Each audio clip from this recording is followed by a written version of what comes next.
For those of you who are unaware, this is a woman named Mel K. She is a complete conspiracy theorist to the core.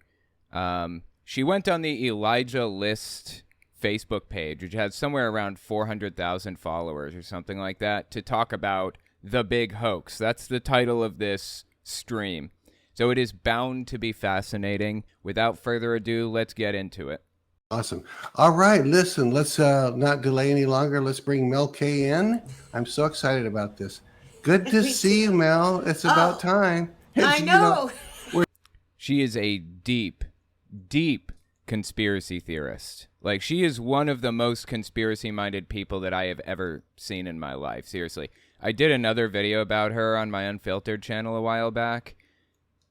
She's got some bizarre beliefs, to say the least. We're like 2 weeks in between the time we talk, and I always miss you, and you've got so much to share. We only have an hour today, and we can go for a full hour from now, but I just want people to really get excited, because every time you speak, talk about where you are and what you're doing right now, because people want to know about that. Oh, okay, great. Well, I am with General Flynn in Chicago. General Flynn is not a general anymore. He's just Michael Flynn. But he was a, I don't know, 4-star general or something. It's about as high as you can get. After he was charged with some serious crime, I don't remember what it was, and pardoned by Donald Trump, he went on to basically ingrain himself in QAnon culture. Like, he wants to be one of the QAnon leaders, and he has largely succeeded in doing that. Are you serious? I didn't even hit the jump button. Anyway, he's largely succeeded in ingraining himself in QAnon culture. He's an incredibly influential QAnon figure, although he denies being involved in QAnon, but they have their own special oath that they like to take, and he took it. It's not just a normal oath to the Constitution. It's like some weird QAnon-specific thing. So, anyways, yeah, these QAnon types absolutely love the guy. They love him to death, and that's why she's talking about Michael Flynn here. We are here for our friend Bobby Piton, who's running for Senate. We're really excited about Bobby because he's an outsider. He's an America First candidate. He also... You know what that tells me? It tells me Bobby Piker, is that his name? Tells me that he is a QAnoner to the core. These QAnon people would not be endorsing him if he weren't. Was one of the original people. You talked about your show with Robin Bullock. He was involved also in the original audits because he is a financial genius. He really is, and a brilliant mathematician. And he broke a lot of stuff down early on about the election fraud. That's how he got involved with General Flynn. And we're here also with Yvonne Pulitzer, who also was involved in that original thing. Yvonne Pulitzer, oh my God, yeah. There are a lot of people who were, a lot of QAnoners involved in the original audits, like the ballot audits or whatever, in Arizona and other places. And they parade him around. They love him to death, these QAnoners. So let me show you who she just mentioned, Yvonne Pulitzer. Let me just show you what he's all about. This is Yvonne Pulitzer. I'm going to give you a name of somebody. You come back and give me one name or one descriptive word. Trump. Don't take this wrong, but remember I'm Jewish, and a Messiah is, in Judaism, is a person who would bring the one true God of Abraham, Isaac, and Jacob to the world. A Messiah means a great leader, a great prophet. I believe that Donald J. Trump is a Messiah for what's called the New Jerusalem, which is the United States of America. He was it, and he opened everybody's eyes. That's the only way I could describe him. He's a prophecy fulfilled. Yeah. That's Yvonne Pulitzer. He is obviously a hardcore Trumpist, believes that Trump is a Messiah. So when she mentions Yvonne Pulitzer being like, I don't know, when she mentions him in a positive light, it tells me that she views Trump as a Messiah also. That's deeply, deeply disturbing and bizarre. Seriously. They're working with the America Project. And what we're really excited about is if hopefully when Bobby wins the Senate seat, he'll go into D.C. and he actually can open the books and he can look at the fraud and he'll actually understand it. We have a lot of politicians there, a lot of compromised people, a lot of corruption, but there's really not that many people that go there that have the skill and expertise to look at what exactly is going on. He has a feeling that the debt that we are told we are under, the trillions of dollars of debt, cannot be proven. That's true. That's very... Wait. Okay, hang on, wait. I'm sorry, I misunderstood. I thought she was saying it can't be proven that trillionaires exist for a second. But what she's saying is, I think she's saying the $30 trillion that the U.S. debt is up to now or something like that can't be proven, and thus we don't owe it. Is that what she's saying? Is that what she's telling us? Let me just step back and listen to that one more time. 640. Also with Yvonne Pulitzer, who also was involved in that original thing. They're working with the America Project.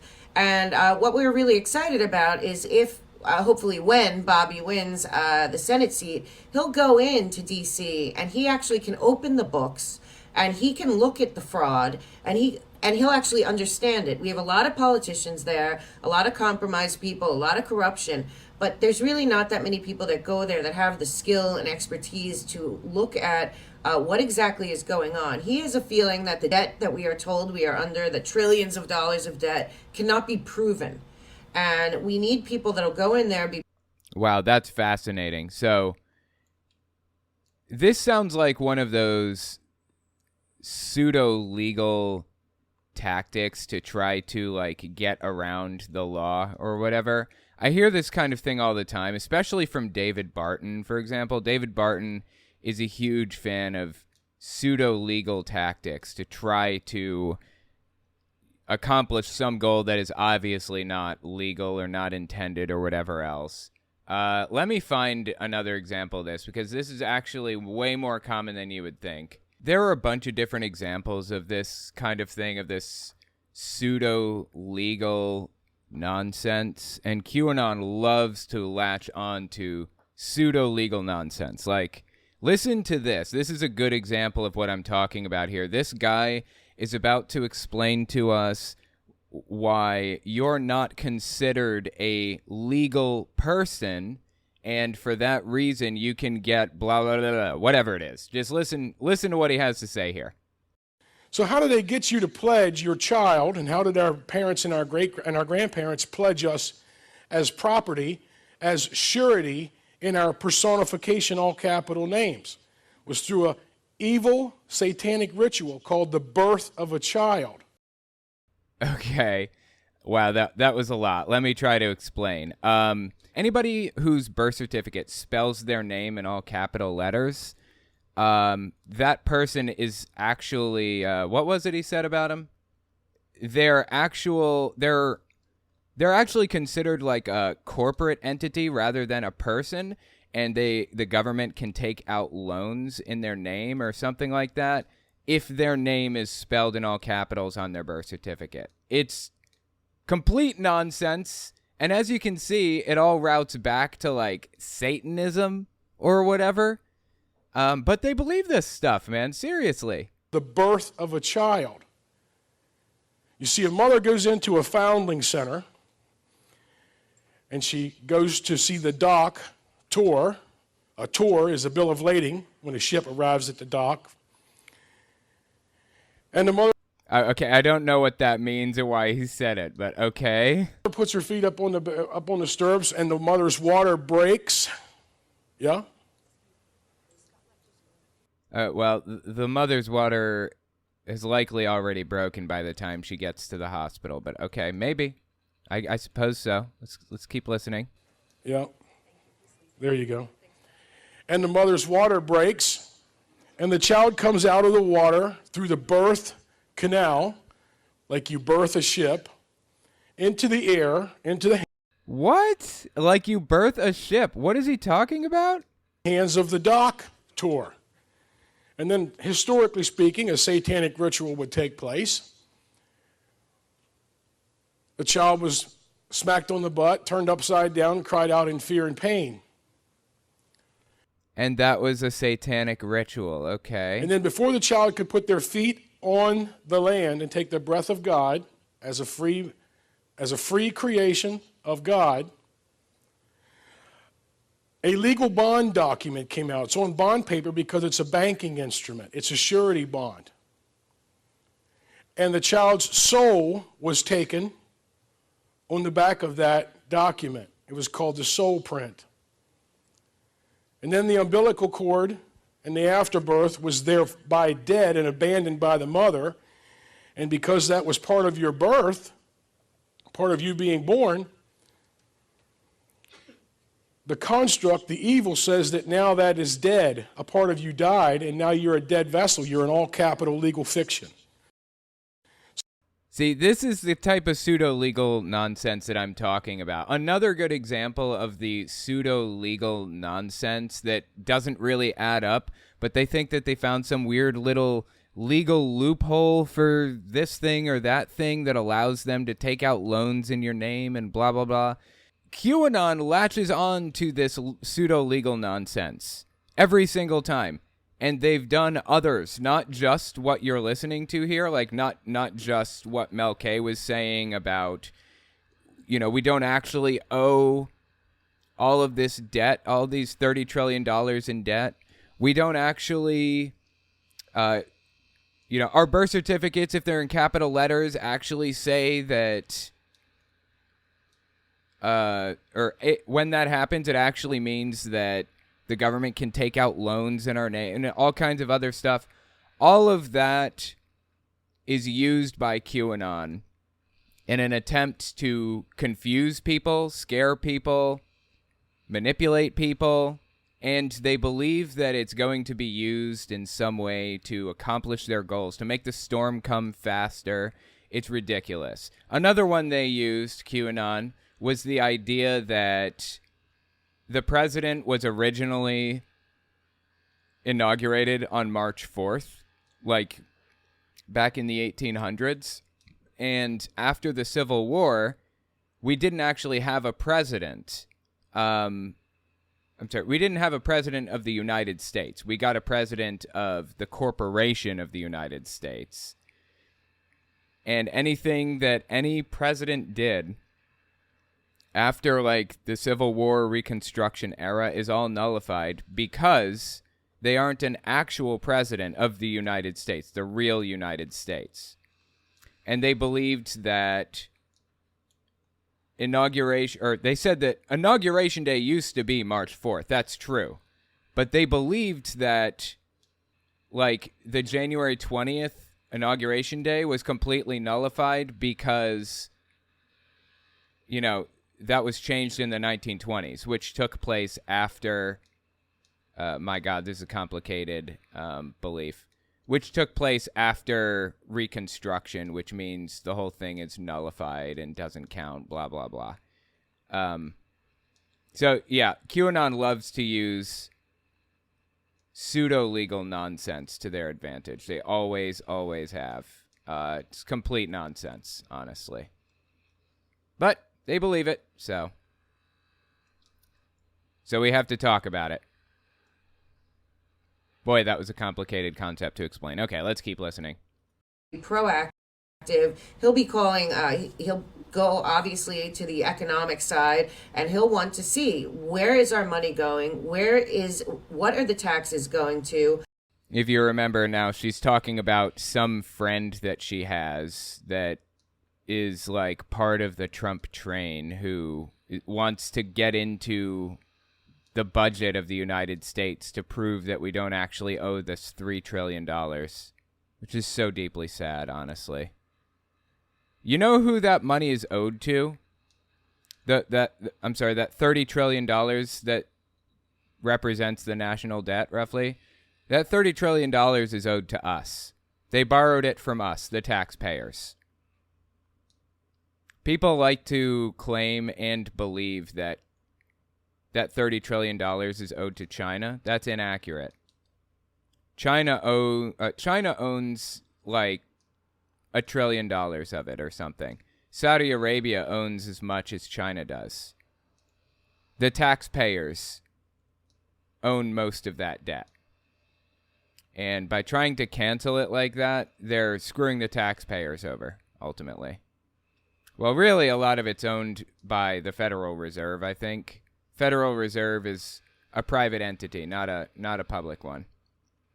It's not owned by the government. So the Federal Reserve can basically print money, loan it to the government to their heart's content, and the government can pay it back at their leisure. The more money they print, though, obviously, the higher inflation goes. And that's why people are always very careful about how much, or that's why the government is supposed to be careful about how much money they print, or how much money they ask the Federal Reserve to print, basically. All the stuff that we've talked about, it's in secret. The Federal Reserve is a private bank. They've always been, and they function in secret. They don't function in secret.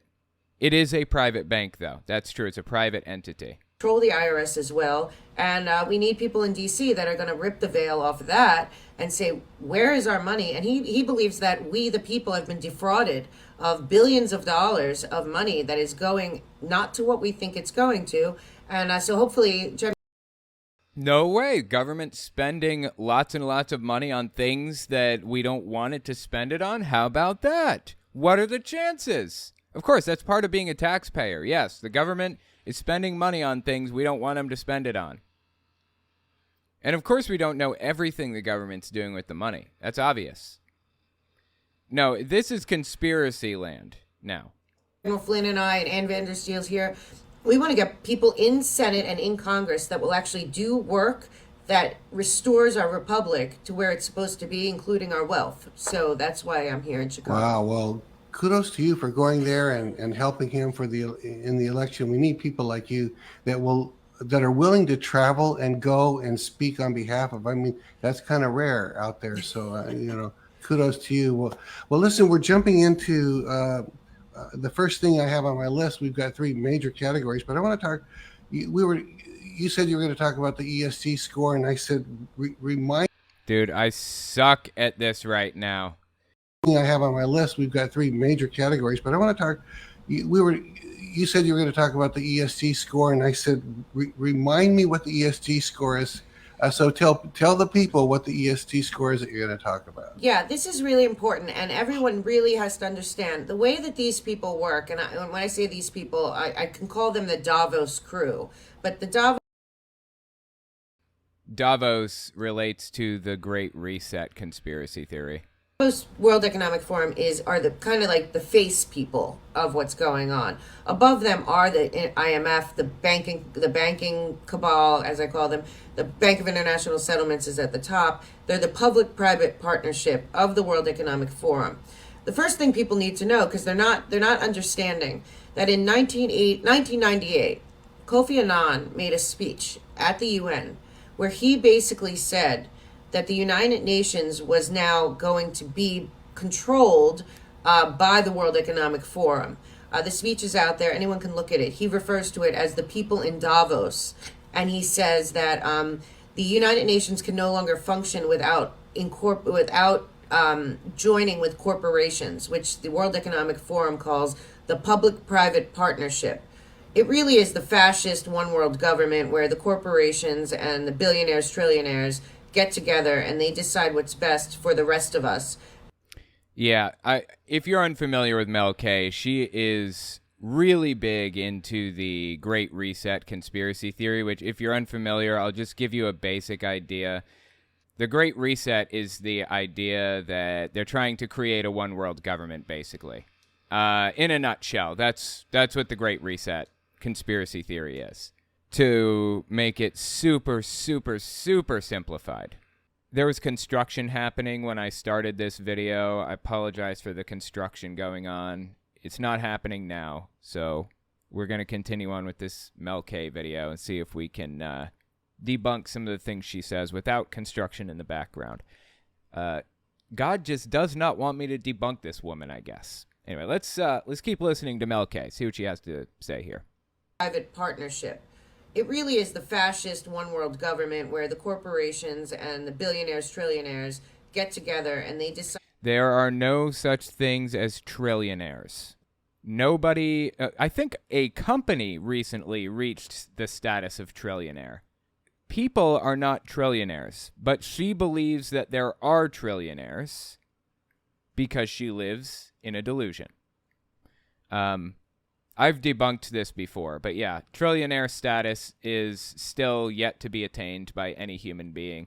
The most any human has ever owned in the history of ever, I believe, adjusted for inflation and adjusted for, like, you know, modern dollars or whatever, was this, I forget his name now, but he was this king, I think, who owned like nearly half the world's gold or some crazy thing like that. He owned so much heckin' gold that he traveled like from one end of the continent to another or something like that, giving out gold all the way, crashing the economies of every town he stopped in because he was just giving it out like wild. Masa Musa, that's the name. Thank you so much. I mentioned this in a recent video too. I can never remember that name. Masa Musa is the guy's name. Anyway, he had $400 billion. That's the most any human being has ever owned in the history of ever. There are no trillionaires. Billionaires, trillionaires get together and they decide what's best for the rest of us. And then they instill that upon us by paying people and subsidizing people underneath. And we talked about it last. See, this is where she and I differ. Yes. Okay. Setting aside the fact that there are no such thing as trillionaires yet, billionaires, I don't think are getting together and deciding what's best for us. I think they're getting together and deciding what's best for them. They don't give a shit about normal everyday people, like not even a little bit. So, yeah. This is all part of her belief system, though. She seems to think that, like, billionaires and trillionaires are going around making decisions for everybody, that they think they know how to make the world run the best. I'm much more cynical. I think millionaires and billionaires are running around trying to make their lives better and the lives of their children better. Simple as that. Last time on your show, there's a hierarchy in the one world government that's been worked out and is functioning without any of us knowing it. And when it comes to the United Nations, they really are a paper tiger right now. You know, first of all, a lot of the head agencies there are run by CCP members. If anyone knows anything, the CCP is not only a communist country, but their only god that's acceptable in communist China is the government.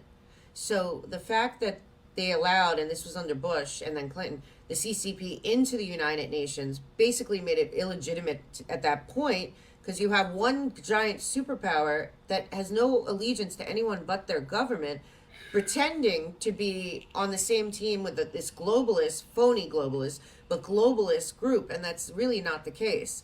And we're seeing right now. Right now she's talking about, or alluding to at least, the Great Reset. It's this conspiracy theory where they believe that, I don't know, it's kind of hard to nail down actually exactly what the Great Reset is, but it comes from the World Economic Forum saying that COVID hitting the world the way it did gave us an opportunity to kind of reset the economy and set it back to, like, make it more favorable to everybody, which I'm all for, you know? Like, that sounds fantastic. I love it. But this was coming from people that are, like, high up in international government, like high up in the UN and stuff like that. And there's a natural distrust for people like that among far-right extremists.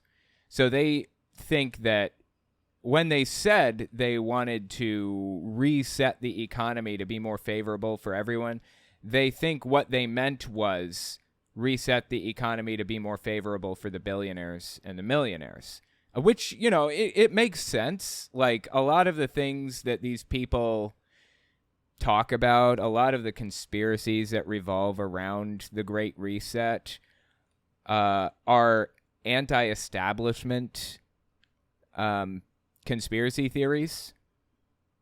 they're not necessarily right-wing conspiracies, but the Great Reset conspiracy theory has been latched onto heavily by right-wing figures, and they've mixed a lot of right-wing extremist conspiracies in with it. So that's why it's considered to be a right-wing conspiracy and not just kind of an all-encompassing one. This group, and that's really not the case. And we're seeing right now a lot of this coming to fruition. China plays a big part, the CCP, not the Chinese people. Like even when I talk about the Biden regime or America, we've done a lot wrong in America, but we the people haven't, you know, Right. and that's how we have to look at it, because all of our governments have been usurped. You know, Klaus Schwab at the World Economic Forum doesn't deny it. Klaus Schwab is, like she said, the leader of the World Economic Forum, which is the center of the Great Reset conspiracy theory. So yeah, I believe he's Jewish, and they mix all kinds of anti-Semitic conspiracy theories in with the Great Reset too. So, and we have to understand that Klaus Schwab's mentor was Henry Kissinger. And we were always told Henry Kissinger was a good guy, but Henry Kissinger is... I believe Henry Kissinger is a... Correct me if I'm wrong. I think he's a Jewish... He was the Jewish head of... Hang on. Let me just look at it. Without looking, I believe Henry Kissinger was the director of the CIA or something like that for George H.W. Bush, the old Bush. Let's see. Normally, the fact that he's Jewish would be neither here nor there. Like, who cares, right? But it's relevant to people like this, that he's Jewish. That's why I mention it. He's most famous for his actions negotiating a ceasefire in Vietnam. He received the 1973 Nobel Peace Prize under controversial circumstances, with 2 members of the committee resigning in protest. The guy's actually a monster. He's a right-wing monster, to say the least. Like, he did absolutely terrible things. I'm trying to find which branch of... He served under Richard Nixon and Gerald Ford. Yeah, he was Secretary of State. Okay, that's my mistake. I couldn't think of the title. I was thinking, I knew it had something to do with the military, but I didn't remember what. Yeah, Secretary of State, which basically advises the president on what to do with the military, pretty much, from my understanding. 56th U.S. Secretary of State, in office from 1973 to 77, right in the middle of the Vietnam War. And he went on to say and do absolutely terrible things, not well liked by the left or by anybody that isn't to the left of shooting the homeless for sport. So I find it kind of interesting that she's talking about like Henry Kissinger in a negative light. The guy's generally lauded on the right. But anyway, let's keep listening. If you haven't caught on by now, this person is a QAnoner, by the way. Understand that Klaus Schwab's mentor was Henry Kissinger. And we were always told Henry Kissinger was a good guy, but Henry Kissinger is the architect of the one world government. Is he really? Absolutely, Really? 100%. Yes. David Rockefeller, it goes all the way back to Cecil Rhodes, but we'd have to go on for 3 days to talk about that. But David Rockefeller bought the land for the UN, conceived of the UN, The Rockefellers. Notice that she's talking about the Rockefellers. They have so many anti-Semitic conspiracy theories. It's ridiculous. And the Rockefellers are at the center of a lot of these conspiracies. UN there after the fall of the Third Reich. It really is the Fourth Reich. And when I say Fourth Reich, I mean the elitist group of people that want to control humanity from a top-down situation at the top. It's all the same bankers as the Nazis. So this isn't like some It's all the same bankers as the Nazis, she says. Conspiracy theory that someone says, well, these guys have a conspiracy and these are You're saying this is not a conspiracy, this is a reality. After Hitler fell, And and you had told us before that a whole bunch of Nazis, and I think you said 30,000 Well, they Nazis came over spread here. out. Right. They were removed. And it was called Operation Paperclip for anyone that wants to look it up. It's really important because we'll talk about that more a little later too. Oh, I would love to talk about that. Operation Paperclip, actually, I'm not sure what they just said about it, but I believe that Operation Paperclip was just where the United States was rushing to hire the doctors that worked for the Nazi Party in Germany during World War II. Like, after Hitler lost, there was this big rush to hire as many Nazi doctors as possible. As dirty and disgusting and evil as that is, that's what it was. So let me just step back and listen to that segment one more time, get some context here. Well, Nazis they came over spread here. out. Right. They were removed. And it was called Operation Paperclip for anyone that wants to look it up. It's really important because we'll talk about that more a little later too. So they came over here, but amidst all of that, the United Nations gets born, and we're all thinking, all right, now there's no more war. But the reality is the elites just went to plan for, I don't, this is my terminology, but they decided this is how we'll get them. We'll start the United Nations, and then we can do all this, right? So it's like, one more quick question before we go on. You said at the very another reason why they are absolutely obsessed with Nazis, particularly now, is because, all these right-wing conspiracy theorists, is because Russia came in claiming that they were fighting a war against Nazis in Ukraine, which is complete nonsense, not true at all. The president of Ukraine is Jewish. There is no fact to be had in this conversation. But,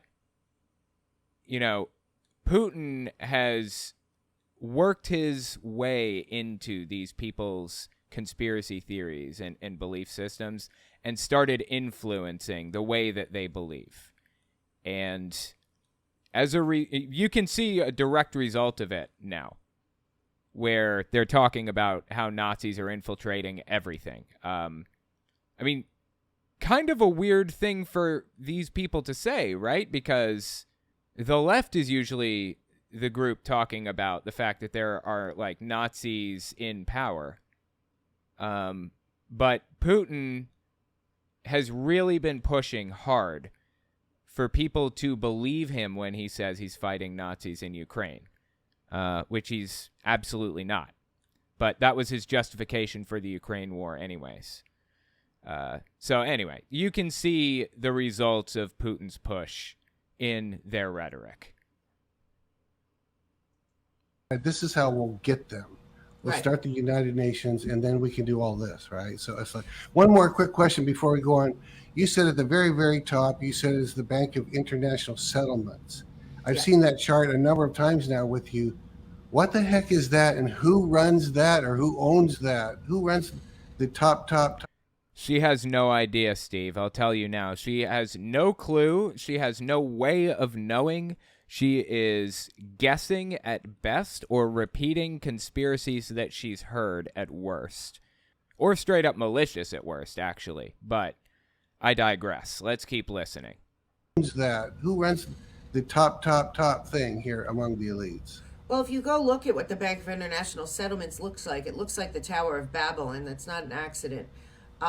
Wow. I have no idea what she's talking about. We're probably going to have to end up looking this up just to, figure out what the context is behind this. But this is what I'm talking about right here. This is the exact conspiracy theory mindset that I'm talking about.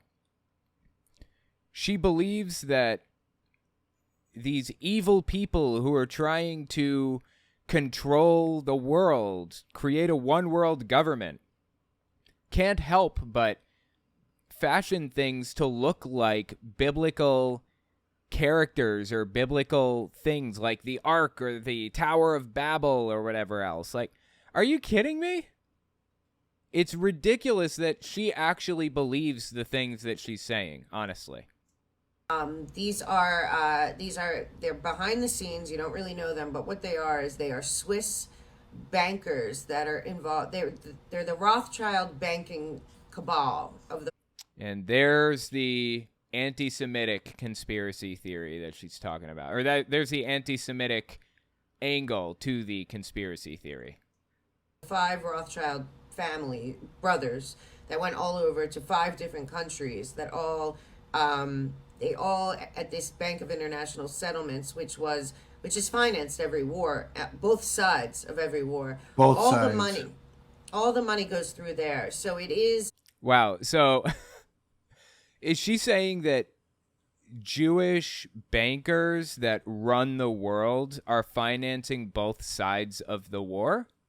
Of any war? I mean, she didn't specify which one, but I guess she's saying all wars are financed by the exact same. Like, the Jewish person is financing both sides of this war. That's bizarre, dude.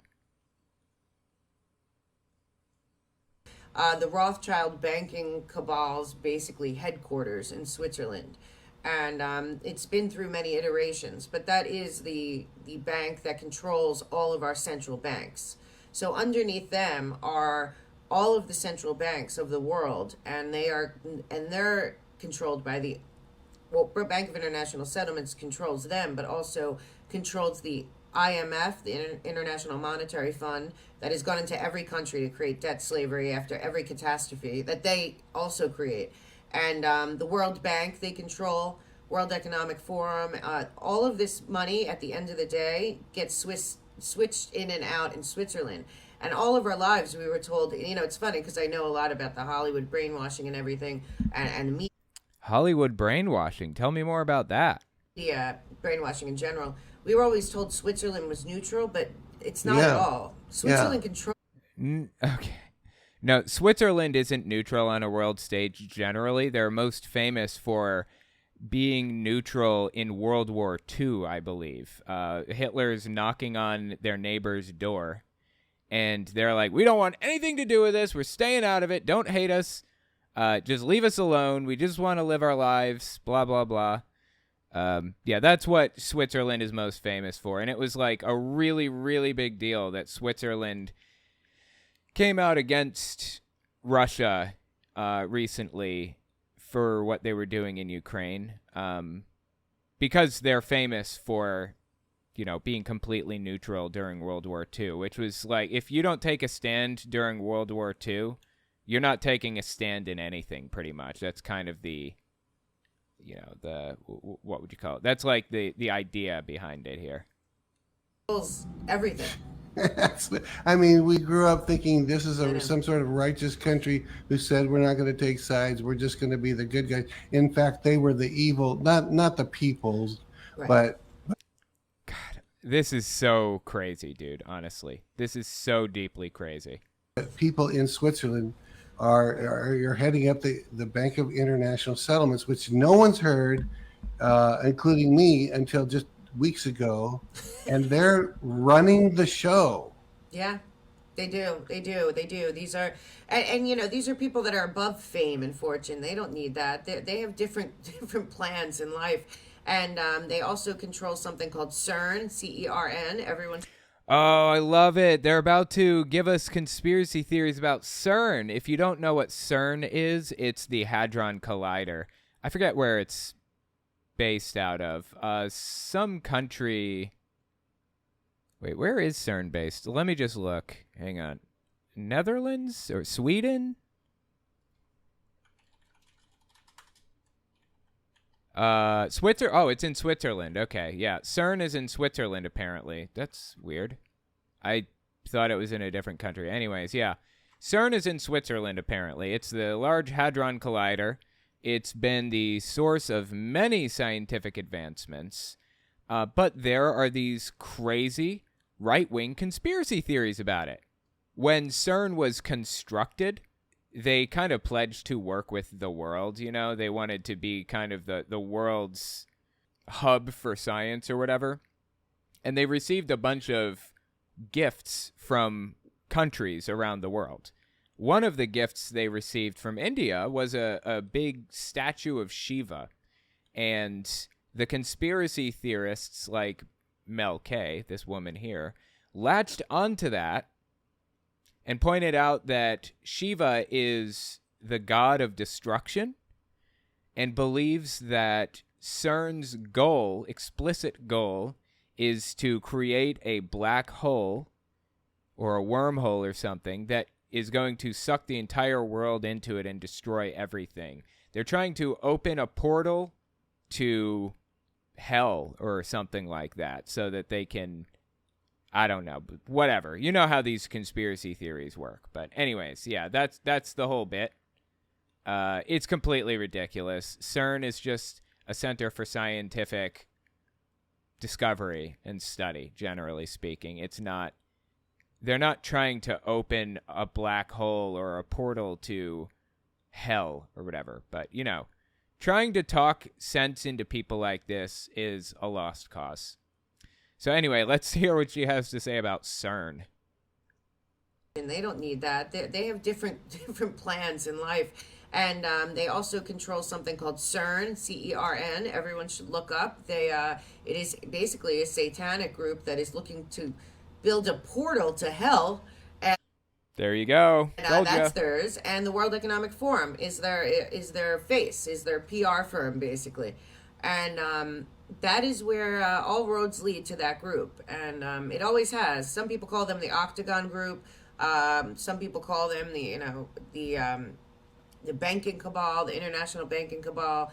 But when you hear the word cabal, it means Illuminati, really. That's the word that they've used to, I'm sorry, that's the word that they've replaced Illuminati with to try to sound a little more sane. It's the Illuminati. They're talking about the Illuminati right now. This is, seriously, tinfoil hat stuff. This is, as Mike Pence would say, rubber room stuff. Absolutely nutty. But they've changed some of the words to sound a little less tinfoil hatty. I wouldn't be surprised at all to find out that she walks around her house wearing a tinfoil hat, in all seriousness. I would not be surprised to find that out. In fact, honestly, I'd be surprised to find out she didn't. All debt slavery, all money laundering. They say that Bank of Bunny laundering? Is that what she said? Bunny laundering? I didn't know bunnies were such a hot commodity. International settlements is sitting on like $23 quadrillion. $23 quadrillion. She's saying this without a smile on her face, people. Come on. So, and that's our money of all of our countries, of all of our taxes, because they control it. Every country that has a central bank at the top of the rung, including our Fed, is that bank. So, you know. That's amazing. Well, okay, so I brought you there on a rabbit trail, which thank you for going there with me. I really appreciate that. Okay, so we were talking about the ESG now. So talk about what that is. And yes, so this is really, really important for the American people, not only to understand what it is, understand that the language that they are selling you, just like the UN, Agenda 21, Agenda 2030. Okay, Agenda 21 and Agenda 2030 are references to like these catastrophes. Basically, they believe that the cabal or the Illuminati were on their way to controlling everything, gaining control and turning it into a one world government. And it was going to happen. It was planned to take place in 2021. But then Trump took office in 2016. So they had to push it back and delay it to 2030 because Trump got in and saved us all. You know how they do. So anyway, that's what she's talking about when she says Agenda 21 and Agenda 2030. Just like anything that any of the NGOs or nonprofits or philanthropies that any of the Rockefeller Foundation or George Soros Open Society or Arabelle Partners, any of those foundations and stuff, they all sound like really good ideas or really positive, or that's going to be good. Well, when they talk about sustainable goals or social justice or any of that, they're talking about social engineering. No. People can be in favor of improving the lives of the people around them without trying to manipulate people or edit people's DNA or whatever other nonsense they believe in. Seriously, this is tinfoil hat stuff. It's not what it seems, because all the man-made environmental crises that they use to get as much power as they can. Man-made environmental crises. I assume she's talking about climate change? Are man-made by them. So just like all the God, this is a hard part of the game. Seriously, dude. Use to get as much power as they can are man-made by them. So just like all the famines and all the wars and all of this, a lot of the climate change, because the people involved in the World Economic Forum public-private partnership that are behind this, they are the big corporations that are creating all of the pollution that are created. But then they blame humanity, because there's also a book I suggest to your audience called The Club of Rome, also Rockefeller, wrote something called The Limits of Growth, which is a totally bogus, unscientific, debunked many times assessment that the biggest problems on the planet are humanity and basically God, and that we have to depopulate. What? The biggest problems on the planet are humanity and God? Is that what they just said? Hang on, let me just step back and listen to that again. Something called The Limits of Growth, which is a totally bogus, unscientific, The fact that she's saying all of this to lead up to it makes me think that maybe it hasn't been debunked yet. Or maybe it's not nonsense. Maybe it actually is scientific. Like, I feel like we should question pretty much everything she says at this point. Debunked many times assessment that the biggest problems on the planet are humanity and basically God, and that humanity and God. Biggest problems on the planet are humanity and God. Okay, well, I mean, religion has been very, very destructive to society, especially lately, so yeah, I mean, I guess I could kind of agree with that a decent bit, but all right. We have to depopulate, And nobody is talking about depopulation. This is like when people talk about post-birth abortion. Like like somebody is actually sitting around fighting for the ability to, like, abort their child after they're already born. 4 months old, you don't want the kid anymore. You just go through, like, the abortion process. Like, no, nobody is fighting for that. Nobody. Literally not one person in America. Nobody has ever said that they wanted to or intended to do that at any point. That's exactly what's happening right now. Like what she's talking about. It's the exact same thing. Listen to this again. Humanity and basically God, and that we have to depopulate, we have to do... Nobody's fighting for depopulation. Seriously. Nobody. Not one person is fighting for depopulation. How would you even do that? Yeah, I think it's best that we don't have as many kids in the coming years, because we have entirely too many people on the planet right now. The Earth can support about 2 billion people with the resources that we have. Using them up at an American rate, we're going to have to do something about that. Like, we're going to have to decrease... How the hell do I get past this part? This is crazy. We're going to have to decrease the number of people one way or another eventually. It's going to have to happen. Nobody is in favor of taking people out. Nobody. Nobody wants that. Nobody has any plans for that, intends to make that happen. Nobody, like, not the rich people, not the poor people. It's just not on any agendas. But she believes that it is. All this stuff, it talks about humanity as like useless